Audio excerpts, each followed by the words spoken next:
Donc maintenant, nous allons nous intéresser tout simplement à mettre notre plan à l'échelle. Assez simple, je vais réafficher le cube que j'ai masqué au départ, que voilà. Et je vais aussi en profiter donc pour basculer mon affichage en transparence pour bien voir à travers.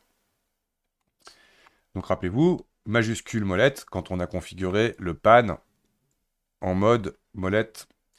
Et donc shift molette, c'est la rotation, donc l'orbite dans ma scène. Donc là, en gros, c'est tout simple. Je veux que ma face, la face qui est du côté gauche là, de mon cube, soit à la même valeur que ma cote ici. Simplement là, parce qu'on imagine mon cube étant positionné à 0, 0, le point d'origine étant à 0, 0 aussi. Je vais tout bêtement sélectionner mon cube, aller en Edit Mode.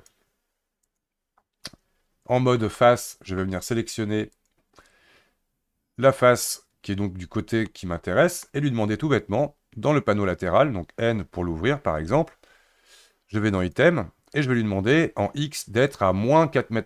Parce qu'on voit bien, là nous pointons de ce côté-là, du côté négatif de X. Donc simplement ici, je tape moins 4,13, attention, pas de virgule. J'appuie sur Entrée, ma face va automatiquement se mettre à 4,13 m. Je reviens en Object Mode, je vais sélectionner mon plan, et là je vais me mettre à nouveau dans la vue de dessus. Je vais zoomer de manière à bien voir ici mon cube en entier, sachant que cette distance-là du point d'origine à ce côté-là de ma boîte fait bien 4,13 m.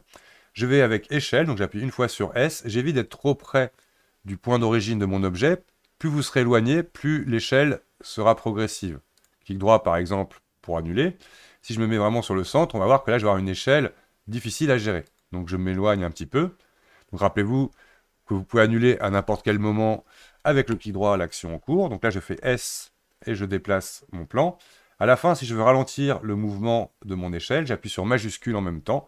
Et là, du coup, le mouvement sera divisé par 10. J'essaye de caler tout simplement la cloison qui est ici, là, de ma cote 4,13 m par rapport à ma boîte. Vous pouvez aussi, dans les paramètres de Viewport Overlay, décocher Grid, si jamais vous êtes embêté par l'affichage des grilles et vous avez du mal à lire du coup le plan. Donc voilà, du coup mon plan, tout bêtement pour finaliser, on va lui faire Object, Apply, All Transform, sélectionner mon cube dont je n'ai plus besoin et le supprimer avec X et Delete.